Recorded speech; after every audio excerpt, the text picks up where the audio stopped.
Chapter 3. Night and Day. "My lockbox!" Amelia cried before her brain had even fully reconnoitered itself. It is well known that the majority of experiences in a day aren't worth the time or energy to acknowledge, and that only a tiny sliver of a percentile of those justify a response. Bonbon and Ellie registered nothing. "Don't worry," Ellie said dismissively. "Like I said, those things are indestructible. Even if she had a cannon for an arm, she couldn't break it." Her eyes narrowed for an instant. She raised her voice and pitched her next words at the insolent Vulpes. "Cleverer and stronger beasts than her have tried." Bonbon glanced up at her with a mixture of indignation and challenge. "I bet you're wrong," she snorted. Then she continued pounding on the padlock as hard as she could with the already abused implement. Ellie strode over and handily relieved her of the battered object before she could render it completely unusable. Apparently undaunted, Bonbon proceeded to viciously claw at the lock with her pointed nails. The only success she achieved was in breaking them. "Ah!" she wailed. "My lovelies!" She glared with pitiful baylay at Ellie. "Now what am I supposed to do with all my nail polish?" Amelia was buffaloed. She thought she had been braced for the worst, but this beast sitting before her gave pure delirium something to aspire to. It was then that, for the first time, Bonbon fully recognized Amelia's presence. "Who's the shortstock?" she asked. Ellie answered as though teaching a brain-damaged pet the difference between its water and toilet bowls. "Her name's Amelia. She's our new roommate." Some inarticulable note about Ellie's tone prompted Amelia to think, and then to ask of nobody in particular. "New?" Without breaking stride, and never so much as loosening her eye contact with Bonbon, Ellie said, "You don't want to know what happened to the last one. Witches, warlocks, and medicinal wise shamans and hermits of all races and cultures have known throughout the eras that the simplest and most fertile font of magical energy is mystery. The edges of those dark woods, the precipice of the infinite abyss, the paradoxical allure and revulsion felt around intractable swaths of ignorance, prompts investigation, urges exploration, fuels conquests, and inspires imagination like wind washing over a brush fire. Whether Ellie knew any of this or not, she had just stoked a fanciful furnace of such precipitous nature that it would make the industrial Vivarian blast forges look like medieval alembics. Amelia was about to ask if her predecessor's fate had been Bonbon's doing, but then she noticed the other in question looking her over as though through a store window. "You sure she's up for it?" the vixen asked. "She seems a bit slow to me." This drew from Amelia a kind of blistering fury she didn't know she'd had access to, as if Bonbon had just pissed down her back and insisted it was rain. What Amelia could not have imagined was that this was all entirely according to design. Ellie, by contrast, maintained almost unreasonable neutrality. "No," she said in a voice as still and even as a tripwire. "In fact, she's the one who found you tonight." Amelia's mind folded back over itself. Ellie's astounding mental agility had left her turning yarn off an empty spindle. If she'd been a psychic, she would have foreseen an epistemological course on the piratical way in her future. Even if it was true, Ellie was gambling heavily that Bonbon was too dense to realize that they would have returned to the dorm eventually, and so would have run into each other regardless. Thankfully, her calculations seemed on point. "Ha!" was the fox's coy answer. She then resumed her attempt to open the lock, this time with her teeth. "Well, I'll have you know that I'm not that hard to find when I want to be." She aimed a decapitated nail at herself and flashed a calculated grin. "See?" Ellie's eyes narrowed involuntarily, and Amelia knowingly scowled. One of them knew the game, but neither could help playing along. Such was their adversary's elite level of skill and preponderance of experience. Amelia dearly hoped she wouldn't get stuck on a ship with this lanker. "In any case," Ellie said with enough force of civility to crush a string of diamonds, "since she's going to be staying with us, I suggest we all try to get to know one another." The threatening sheen on her words was hardly invisible to the sly fox, nor was the hard, precipitable punctuation at the end. The tow-headed Vulpes glared menacingly at her superior. Then she shrugged and said to the room at large, "If that's what floats your bucket." She set herself back to work on the lock, seeming to have forgotten that its owner was still standing a few paces away. Amelia went to take a step, but Ellie barred her advance with an arm. "Charlotte," she said, her voice strained to keep at a level temper, "your locker is that one there."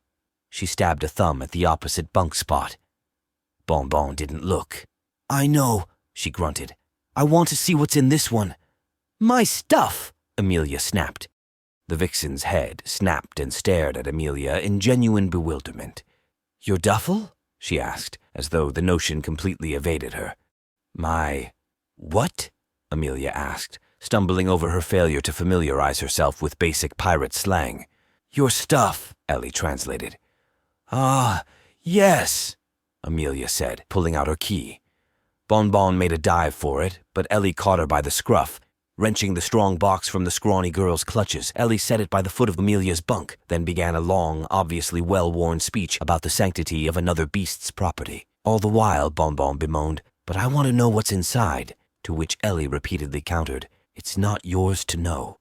Her demeanor was one of increasingly inflexible calm. Her cadence and inflection turned unnaturally still and crisp like the reportedly translucent apex on a Masamune bevel. Even the best actors can't upstage rudimentary biology for long. Through her aloof veneer, Bonbon was starting to betray signs of a caged animal expecting to feel the bite of its master's whip.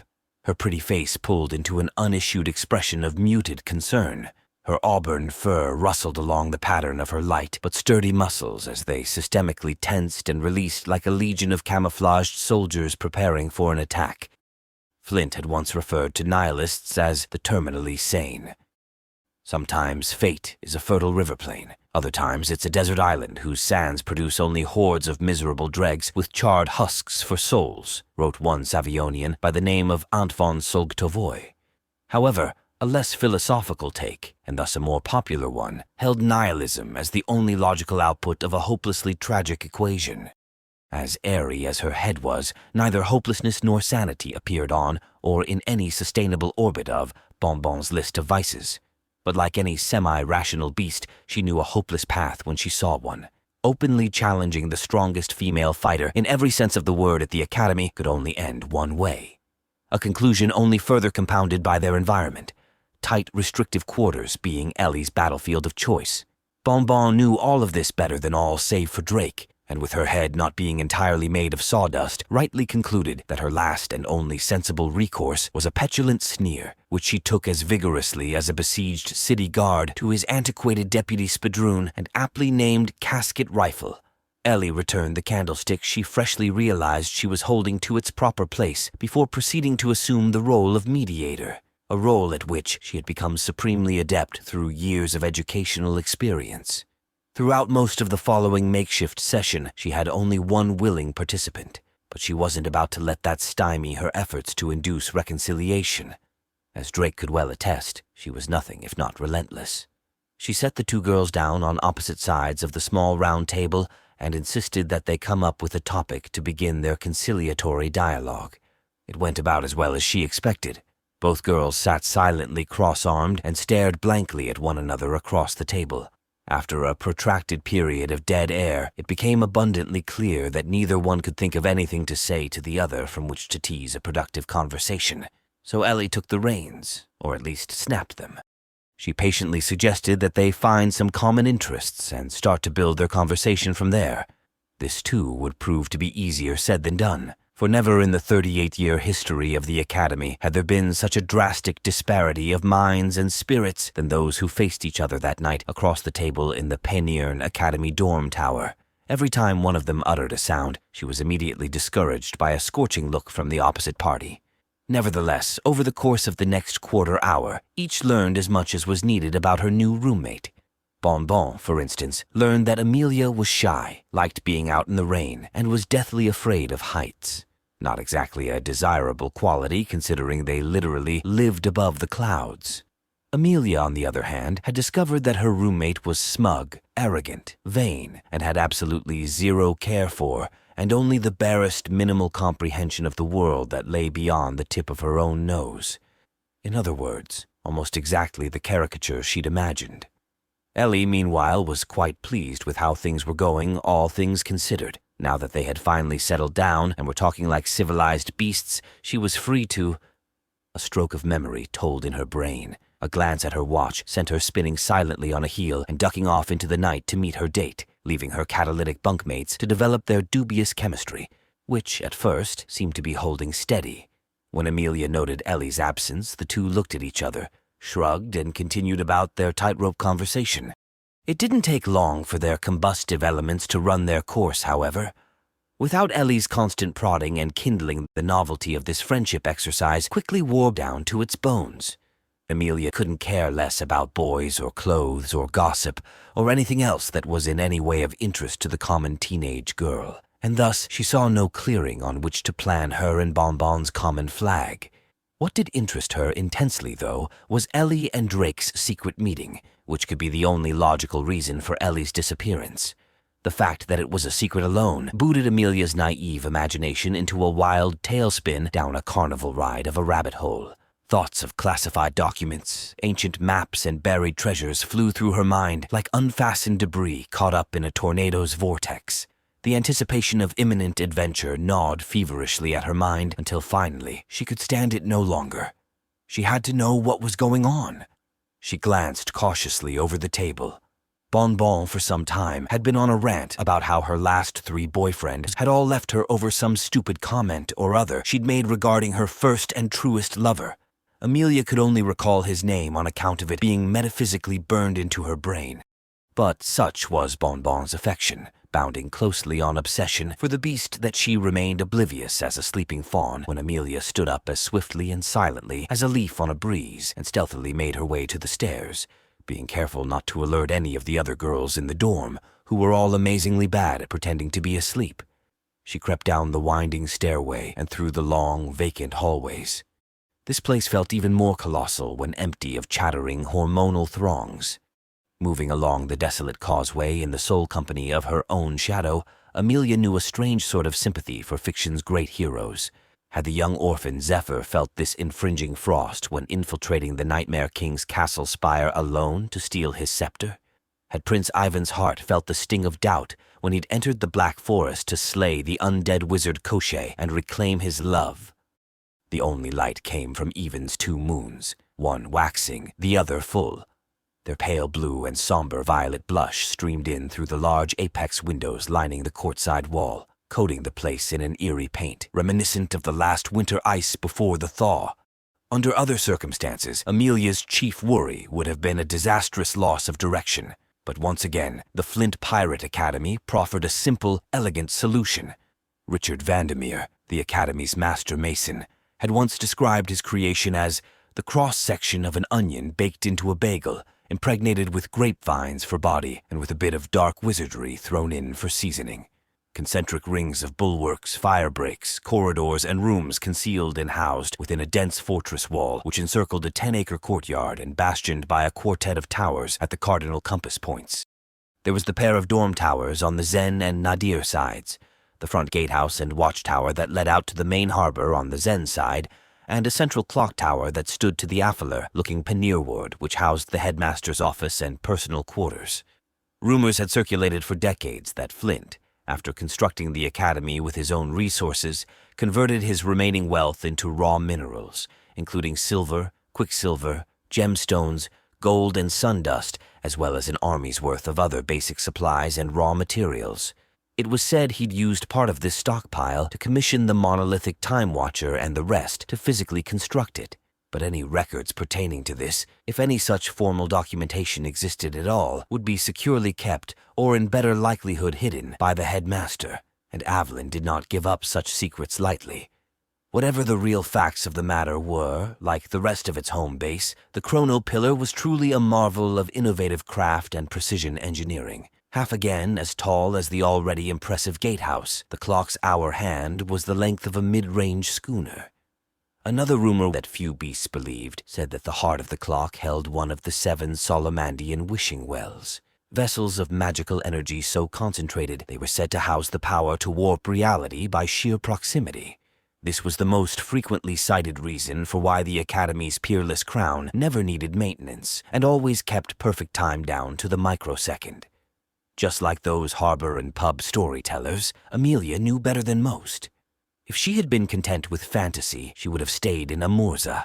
She could have found a mate, settled down, lived a typical boring life, sustained by her own elbow grease and a steady supplemental regimen of shamanic love potions like her mother. But she was her father's daughter, as she was here to prove, and thus she wouldn't be backing down because of a little ghostly ambience. She sought out the densest spot of brush she could find and took shelter within. It was midnight, and the stars were out in full force, but there was still no sign of Drake or Ellie. This was the only place she could think of that coincided with Drake's cryptic wording of "enjoy the view." She settled back into a more comfortable position. Nothing to do now but wait and watch, she supposed.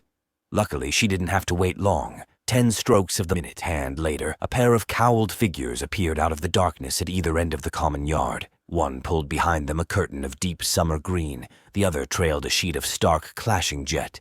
Like actors moving on a predetermined mark, they both stole towards the center at once, keeping to just the inside edge of the far wall's shadow.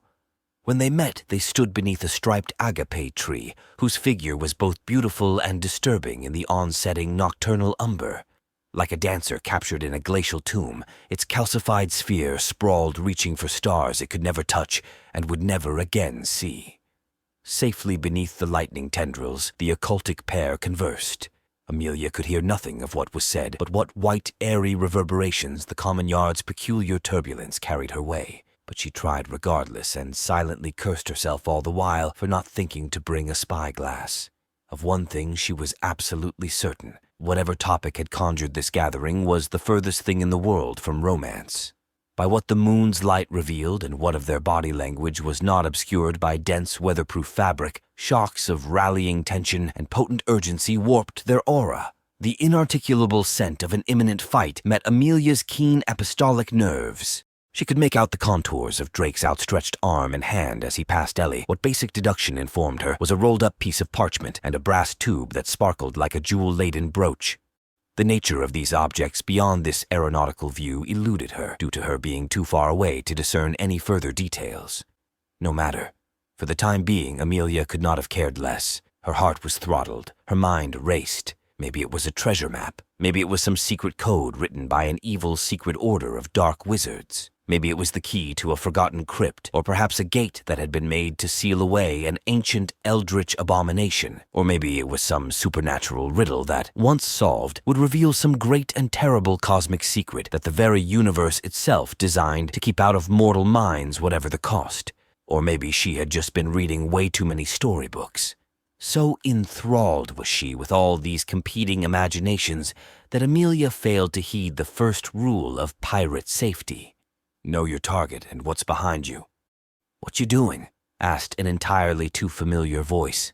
Amelia did not need to turn around to know who it was, but biological impulses she wasn't quick enough to step in front of insisted she do so anyway.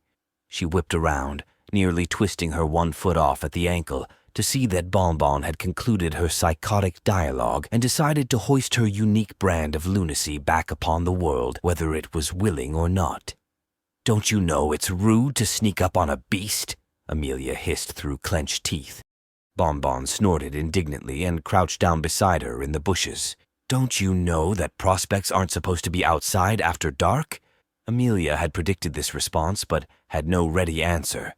She chose to let the Damoclean silence do the talking for her, but it fell on deaf ears. "Also," Bonbon continued unfettered, "don't you know it's rude to just walk out on someone when they're—" Amelia's hands had clasped the fox's troublesome mouth before her brain had fully arrived at the problem's doorstep. What Bonbon lacked in social grace, she complimented with a complete and utter lack of subtlety. She had raised her voice slightly to mock Amelia's startled remark. In doing so, she had more than likely alerted the two hooded canines to their presence. Amelia glanced back furtively over her shoulder. Her hopes that the two had not heard were dashed when she saw their ears twitch and their heads swivel beneath their hoods. Drake and Ellie kissed hastily goodbye and darted back into the opposite shadows from which they'd come. "Damn it!" Amelia cried after she was sure they were out of earshot. Giving Bonbon back her voice, she shot to her feet and faced the vixen, this time being at no loss for words. "Now look what you did!" Bonbon stared back, genuinely speechless. Her eyes were wide and shimmering like miniature moon crystals. In their bipolar orbits, Amelia could see wheeling her broad range of emotions. Amelia stared back at the spot where Drake and Ellie had just been standing. After a long moment of furious hesitation in which she seriously considered slugging Bonbon, she decided there was no point in hanging around here any longer. Discouraged, and with Bonbon nipping at her heels, Amelia retreated back to their dorm room. Ideally, she wanted to get there before Ellie did. Ellie may have been young, at least for a pirate, but a simpleton she was not. With both of her juniors absent from their bunks, she was bound to put the pieces together. Sure enough, when they got back to the room, there Ellie was, sitting quietly cross-legged on her bunk spot with a dark blue leather-bound book in her hands. Her dark green cloak had been folded and was lying neatly on top of her strong box. Ellie raised her eyes from her book when they entered and smiled at them warmly as though nothing had happened. "Ah, there you are," Ellie said with a vagrant smile that might have appeared totally guileless to someone less informed than Amelia. Deciding it best to let sleeping Winterdyres lie, Amelia chose to project her own innocence with an inverse psychological gambit learned from watching her godfather. "Where'd you go?" The auric glass filaments gluing Ellie's composure to her narrative melted. She had taken Amelia's baited hook and swallowed it. "I had a quick errand to run. Nothing really worth talking about," she said with plastic evenness. Amelia swallowed a bout of telling anamorphisms. Ellie's honeyed maternal aura was starting to show a sordid tint of pale green. If Bonbon knew or cared that anything at all was amiss, she was a much greater actress than Amelia gave her credit for.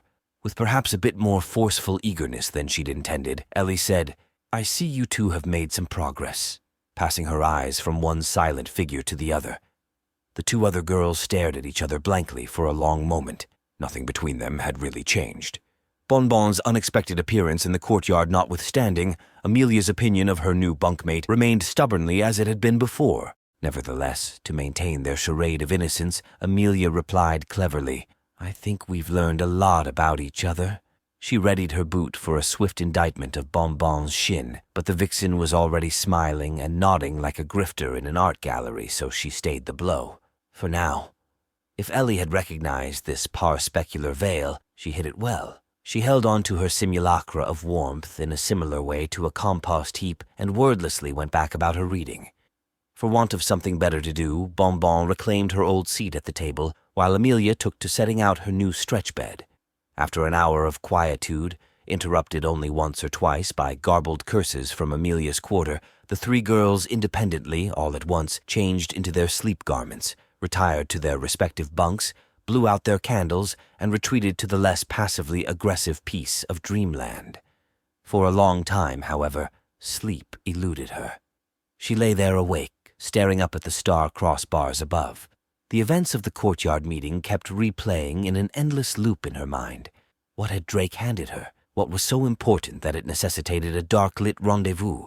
These were just the consoles captaining the composite legions of questions that tore into her field like a dragon in a dry library. As the nocturnal chemicals wove their supple magics, her eyelids became anchor weights, and her body sank into the Elysium clouds. Her tempestuous maelstrom unspooled into a borealis grid of Apophis rapids. As the last vestiges of daytime thought got swept into the down current, she vaguely assessed that if tonight's events were in any way predictive of things to come, maybe, just maybe, her impulsive leap into this anarchic abyss might just have had an inkling of wisdom about it after all.